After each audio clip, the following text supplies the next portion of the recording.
Welcome students. आज हम पढ़ेंगे trienyl complexes and the cyclooctatetraenide complexes. Trienyl complexes में हम यहाँ पे पढ़ने जा रहे हैं साइक्लोहेप्टाट्राइन, जिसका फॉर्मूला होता है C7H8। ये भी लिगेंड की तरह काम करता है और it is a hexa hapto ligand. Maximum hapticity eta 6 show कर सकता है। इसके अलावा ये ईटा 2, ईटा 4, ईटा 6 या ईटा 1, 3, 5 हेप्टासिटी भी शो कर सकता है। बेंजीन की तरह ईटा 6 डोनर फॉर्म में ये बहुत सारे कॉम्प्लेक्सेस की प्रिपरेशन करता है। जो साइक्ला हेप्टाट्राइन है, ये ईटा 6 डोनेट करके इस तरह से स्ट्रक्चर का फॉर्मेशन करता है, जो कि आपको स्ट्रक्चर ए में दिखाई दे रहा है। यहाँ पे दिस इज़ योर C7H8 साइक्लोहेप्टा ट्राइइन, जिसमें क्या होता है कि आपका एक कार्बन एटम जो होता है वो sp3 हाइब्रिडाइज्ड कार्बन है और बाकी के 6 कार्बन जो है वो sp2 हाइब्रिडाइज्ड कार्बन है। बेंजीन के तरह ये यहाँ पे फॉर्मेशन कर रहा है मेटल के साथ। 6 carbon atom of the ligand it directly bonded with the metal atom. यहाँ पे ये बेंजीन से डोनर कैपेसिटी सेम शो करता है, बट डिफरेंस होता है इसकी बॉन्ड लेंथ में बेंजीन की बॉन्ड लेंथ से। बेंजीन के जो बॉन्ड्स 6 कार्बन के बीच में जो बॉन्ड लेंथ है वो सारी इक्वल होती है, क्योंकि वहाँ पे जो बॉन्ड ऑर्डर है वो सिंगल डबल बॉन्ड में कॉन्जुगेशन होने की वजह से वो इक्वली बॉन्ड ऑर्डर लाई करता है सारे कार्बन एटम के बीच में, और बॉन्ड लेंथ इक्वल होता है। लेकिन यहाँ जो साइक्लोहेप्टाट्राइन लिगेंड है, इस केस में क्या होता है कि आपका डीलोकलाइजेशन प्रॉपर नहीं हो पाता बिकॉज ऑफ 1 sp3 कार्बन, जिसकी वजह से क्या होता है कि आपके सारे कार्बन की जो बॉन्ड लेंथ है वो अलग अलग होती है। अल्टरनेशन इन बॉन्ड लेंथ यहाँ पे ऑब्जर्व किया जाता है। ये यहाँ पे एक एग्जांपल है जिसमें आपका साइक्लोहेप्टाट्राइन एज ए लिगेंड बिहेव कर रहा है। ईटा 6 इसकी हेप्टेसिटी यहाँ शो कर रहा है और इसके साथ मोलिब्डेनम के साथ along with this ligand 3 carbonyl ligand भी प्रेजेंट है। ये जो कार्बोनिल लिगेंड है, इनकी इस पर्टिकुलर स्ट्रक्चर में जो डबल बॉन्ड है उसके ट्रांसपोजिशन पे ये लाई करते हैं। और जो होता है कि अगर इस कॉम्प्लेक्स को रिएक्ट कराया जाए विद द PH3CBF4 सॉल्ट के साथ में, देन यहाँ पे हमें क्या मिलता है कि ये जो PH3C कार्बोकेटायन यहाँ पे प्रेजेंट होगा BF4 नेगेटिव सॉल्ट में, जो तो ये क्या करता है, ये कार्बोकेटायन H नेगेटिव को एब्स्ट्रैक्ट कर लेता है यहाँ से sp3 हाइब्रिडाइज्ड कार्बन से, जिससे क्या होता है इस कार्बन के ऊपर पॉजिटिव चार्ज क्रिएट हो जाता है। ये कार्बोकेटायन में कन्वर्ट हो जाता है बिकॉज हाइड्रोजन अपने दोनों इलेक्ट्रॉन्स लेकर इस ट्राइफिनाइल कार्बोकेटायन के पास जाके अटैच हो जाता है और इस तरह से ये इसमें कन्वर्ट हो जाता है। तो आपका जो कॉम्प्लेक्स है उसमें लिगेंड पे पॉजिटिव चार्ज आने की वजह से आपका ओवरऑल कॉम्प्लेक्स पॉजिटिव मतलब केटायन में कन्वर्ट हो जाता है।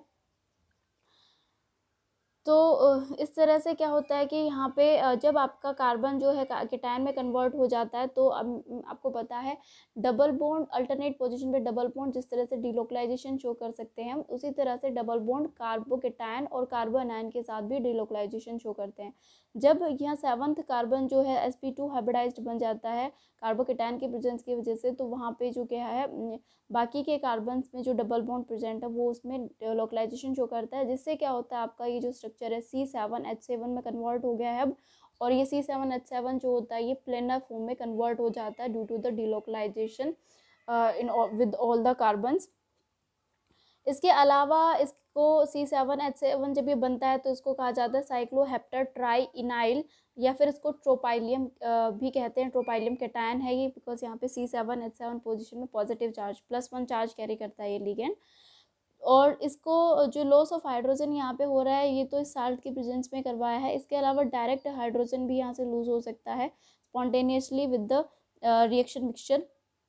यहाँ पे आपको एक साइक्लोपेंटाडाइइनाइल बेस्ड वेनेडियम कॉम्प्लेक्स दिखाई दे रहा है। उसका जब रिएक्शन कराते हैं साइक्लोहेप्टाट्राइइन के साथ में, तो यहाँ पे क्या होता है आपका 4 कार्बन मोनोऑक्साइड ग्रुप और 1 H2 मॉलिक्यूल रिलीज होता है, जिसमें आपका C7H7 में कन्वर्ट हो जाता है और वो बिहेव करता है as a ligand to the metal atom. यहाँ पे जो जब ये कार्बोकेटायन में कन्वर्ट हो जाता है आपका sp3 हाइब्रिडाइज्ड कार्बन एटम, तो ये जो इसकी हेप्टासिटी हो जाती है वो ईटा 7 हो जाती है। वो अब जो मेटल से कनेक्ट है वो 7, तो जो इसमें 7 कार्बन है 7 के 7 से मेटल के साथ अटैच होता है। अब देखो ये बेंजीन की तरह रिंग का फॉर्मेशन हो गया है और उस रिंग सेंटर से आपका मेटल एटम अटैच है। इस वाले केस में क्या हो रहा था, आपका रिंग फॉर्मेशन नहीं हो रहा था बिकॉज एक कार्बन में डिलोकलाइजेशन नहीं था। तो अब ये हो गया, तो 7 कार्बन जो है मेटल से अटैच्ड हैं ऑल्दो यहाँ पे इलेक्ट्रॉन डोनेशन क्या होगा, ईटा 6 हो, मतलब 6 इलेक्ट्रॉन डोनर होगा ये, लेकिन यहाँ पे जो मेटल से कनेक्शन इस लिगेंड का है थ्रू द कार्बन एटम, वो 7 एटम से कनेक्शन है, तो ये ईटा 7 हेप्टेसिटी शो कर रहा है। साइक्लोहेप्टर ट्राइइन ईटा 6 मैक्सिमम शो करता है। अगर वो साइक्लोहेप्टर ट्राइइनाइल में या ट्रोपाइलियम में कन्वर्ट हो गया है देन वो ईटा 7 शो करता है। इसके अलावा जो ट्रोपाइलियम केटायन है ये साइक्लिक प्लेनर स्पीसीज में होती है।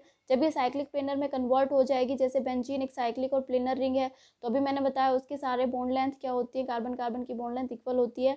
तो जब ये ट्रोपाइलियम केटायन में कन्वर्ट हो जाता है आपका साइक्लोहेप्टर ट्राइइन, तो इसमें भी जो बॉन्ड लेंथ जो हमने ऊपर स्ट्रक्चर में देखी थी, अलग अलग बॉन्ड लेंथ थी, वो अब क्या हो गई है, इक्वल बॉन्ड लेंथ हो गई है। और ये जो ट्रोपाइलियम केटायन है ये बेंजीन और वैनेडियम की तरह जो है फॉर्मेशन करता है। ये बेंजीन और साइक्लोपेंटाडाइनाइड C5H5 की तरह जो है ट्रोपाइलियम केटायन भी लिगेंड की तरह बिहेव करता है, 6 डोनर लिगेंड का की तरह बिहेव करता है। यहाँ पे कंपाउंड देखते हैं हम, यहाँ पे वैनेडियम मेटल एटम के साथ में एक ईटा 5 C5H5 रिंग अटैच्ड है और दूसरा ईटा 7 C7H7 रिंग अटैच्ड है। जो वैनेडियम और आपका साइक्लोहेप्टर ट्राइइनाइल या फिर हम कहें ट्रोपाइलियम केटायन का जो साइक्लोहेप्टेडाइन से डिस्टेंस है वो क्या है, इन दोनों रिंग्स की जो डिस्टेंस है 3.40 इंटर रिंग डिस्टेंस इसको बोलते हैं। और जो साइक्लोहेप्टर ट्राइनाइल वैनेडियम से जो डिस्टेंस कैरी करता है वो 1.50 है। और जो वैनेडियम के साथ जो साइक्लोहेप्टर डाइइनाइड की जो पेंटाडाइनाइड की जो डिस्टेंस है दैट इज़ 1.90। इससे ये इंडिकेट हो रहा है कि आपका जो ट्रोपाइलियम रिंग है वो मेटल से ज़्यादा पास में कनेक्ट है इस comparison to the C5H5 ring के।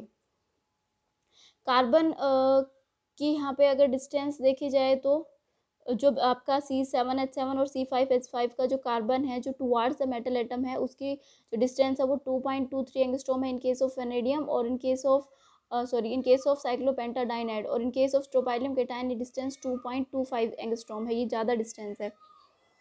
इसके अलावा आपको ये एक और एग्जांपल दिखाई दे रहा है जिसमें आपका जो साइक्लोहेप्टाडाइनाइड रिंग की जगह पे आप यहाँ पे 3 ट्राई कार्बोनिल लिगेंड यहाँ पे अटैच्ड है और एक आपका ट्रोपाइलियम केटायन अटैच है।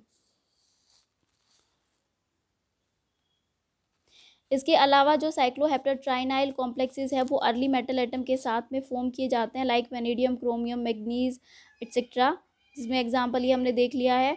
जो ईटा 7 C7 रिंग है जो मैंने अभी आपको बताया ये क्लोजर होती है to the metal atom than that of the cyclopentadienide ring. आपका अभी हमने देखा कि ऊपर वाले केस में cycloheptatriene after the loss of H negative convert हो जाता है साइक्लोहेप्टा ट्राइइनाइल में, यानी ट्रोपाइलियम केटायन में कन्वर्ट हो जाता है। तो अब देखते हो वहाँ पे पॉजिटिव चार्ज कैरी अराइज होता है, तो स्पीसीज पॉजिटिवली चार्ज होने की वजह से आसानी से न्यूक्लियोफाइल को अपने ऊपर अटैक करवा सकती है, मतलब ये न्यूक्लियोफिलिक अटैक इस पर आसानी से हो सकता है। तो ये इस तरह की रिएक्शन देती है, nucleophile can easily attack on to the ligand, और इस तरह से ये दोबारा, अभी ये प्लेनर था बिकॉज ये केटायन फॉर्म में होगा तो प्लेनर फॉर्म में होगा बिकॉज रिलोकलाइजेशन पॉसिबल होगा, लेकिन जब न्यूक्लियोफाइल इसके ऊपर अटैक कर देगा तो ये अगेन से ये ट्रोपाइलियम केटायन से अगेन साइक्लोहेप्टर ट्राइइन में कन्वर्ट हो जाएगा। दिस इज साइक्लोहेप्टर ट्राइइनाइल और नव ये कन्वर्ट हो रहा है साइक्लोहेप्टर ट्राइइन में, ठीक है। सो यहाँ पे ये रिएक्शन दे सकता है after formation of the complex. जो इसका बॉन्डिंग पैटर्न है वो similar to the arene complexes होता है, उसी तरह से यहाँ पे मेटल को इलेक्ट्रॉन डोनेट करे जाते हैं, फिर मेटल जो होता है बैक पाई बॉन्डिंग में जो एंटी बॉन्डिंग पाई स्टार है उसमें बैक पाई बॉन्डिंग के थ्रू इलेक्ट्रॉन ट्रांसफर कर सकती है। नेक्स्ट जो आपका लिगेंड आता है दैट इज साइक्लोऑक्टाटेट्राइन लिगेंड। साइक्लोऑक्टाटेट्राइन क्या होता है, C8H8 होता है। ये एक नॉन एरोमेटिक जो है कंपाउंड है बिकॉज इसमें क्या होता है कि अक्कल रूल को ये ओबे नहीं करता, टब शेप्ड इसको कॉन्फर्मेशन होता है, प्लेनरिटी इसमें नहीं होती। अभी जो साइक्लोएक्टाटेट्राइन लिगेंड है वो किसी एक्टिव मेटल के प्रेजेंस में लाइक एल्कली और एल्कलाइन अर्थ मेटल जैसे पोटाशियम हो गया, सोडियम हो गया, उसकी प्रेजेंस में क्या करता है ये लिगेंड कन्वर्ट हो जाता है अनायोनिक फॉर्म में, जिसमें cyclooctatetraene ligand get going to convert into cyclooctatetraenide anion. Reaction आपको दिखाई दे रही है, साइक्लोऑक्टाटेट्राइनाइड आयन में कन्वर्ट हो रहा है कैसे यहाँ पे, ठीक है। जो आपका एल्कली मेटल है उसे 2 इलेक्ट्रॉन को गेन कर लेता है बेसिकली। तो अब इसमें टोटल इलेक्ट्रॉन कितने हो गए, 10 इलेक्ट्रॉन हो गए, पहले इसमें 8 इलेक्ट्रॉन थे। 10 इलेक्ट्रॉन जब इसमें हो जाते हैं तो ये अक्कल रूल को फॉलो कर लेता है, प्लेनर ये रिंग में कन्वर्ट हो जाता है। और जब ये C8H8O2 नेगेटिव फॉर्म में रहता है तो ये क्या करता है, जो आपकी मेटल एटम है, जो आपकी लैंथेनॉइड मेटल्स हैं, उनके साथ जब वो +4 फॉर्म में प्रेजेंट होती है तो न्यूट्रल मेटलोसिन का फॉर्मेशन करता है। इस तरह से आपका ये यूरेनियम हैलाइड है और 2 मोल ऑफ टेट्राइनाइड आयन जो है वो रिएक्ट करता है इसके साथ में। और ईच रिंग जो होती है 2 नेगेटिव चार्ज कैरी करती है। तो यहाँ पे यूरेनियम पे जो चार्ज आता है वो +4 ऑक्सीडेशन स्टेट ऑफ यूरेनियम होती है। और मैंने आपको जब मेटलोसिन्स पढ़ाए थे तो बताया था, जब मेटल एटम 2 रिंग के बीच में स्टक होती है तो उसको मेटलोसिन कहते हैं, सैंडविच कंपाउंड कहते हैं इनको। इस तरह से ये फॉर्मेशन करता है इनकी। लैंथेनॉइड्स के अलावा जो है ये अर्ली ट्रांजिशन मेटल के साथ भी कॉम्प्लेक्स फॉर्मेशन कर सकता है, टाइटेनियम, जिरकोनियम, होफ्नियम जैसे मेटल के साथ में। लेकिन जब ये इनके साथ रिएक्ट करता है तो ये प्लेनर भी हो सकता है और पकड़ फॉर्म में भी हो सकता है। लेकिन जब ये लैंथेनॉइड के साथ रिएक्ट करता है तो ये उस फॉर्म में ऑलवेज प्लेनरिटी शो करता है। ठीक है, अर्ली ट्रांजिशन मेटल केस में दोनों पॉसिबिलिटी है, प्लेनर भी हो सकता है, पकड़ भी हो सकता है। इसके अलावा ये जो हेप्टासिटी शो करता है ये ईटा 2, ईटा 4, ईटा 6 में शो कर सकता है। लेकिन जब ये ईटा 4, ईटा 2 और ईटा 6 में होता है तब ये प्लेनर मॉलिक्यूल नहीं होता, ये पकड़ फॉर्म में रहता है। जब ये कंप्लीट C8 फॉर्म में रहता है, हेप्टासिटी शो करता है, उस केस में ये प्लेनर फॉर्म में रहता है, और वो भी तब जब ये डायनाइनिक फॉर्म में प्रेजेंट होगा। ईटा 8 है बट लेकिन ये डायनाइनिक फॉर्म में नहीं है, तब भी ये पकड़ होता है। ईटा 8 है और डायनाइनिक फॉर्म है, देन ये आपका प्लेनर होता है। ईटा 2, ईटा 4, ईटा 6 फॉर्म में ये प्लेनर नहीं होता, पकड़ होता है। अर्ली ट्रांजिशन मेटल के साथ प्लेनर और पकड़ दोनों तरह की शो कर सकता है। इट मीन्स वो वहाँ पे ईटा 8 फॉर्म में भी शो कर सकता है, या फिर ईटा 2, ईटा 4 की तरह भी मेटल से, अर्ली मेटल से अटैच हो सकता है। तो बस इतना ही है साइक्लोऑक्टा टेट्राइन कॉम्प्लेक्सेस के बारे में। बहुत ज़्यादा कॉम्प्लेक्सेस के जैसे हमने अर्लियर केस में पढ़ा था, एल्कीन एल्काइन के, या फिर साइक्लोहेप्टाडाइनाइड के, पेंटाडाइनाइड के, बेंजीन के, उतने ज़्यादा कॉम्प्लेक्सेस ये यहाँ पे फॉर्म नहीं होते। आपको पता है नेगेटिवली चार्ज स्पीसीज है तो ये आसानी से इलेक्ट्रोफाइल को अपने ऊपर अटैक भी करा सकती है, इलेक्ट्रोफिलिक एडिशन रिएक्शन इसके ऊपर आसानी से हो सकती है।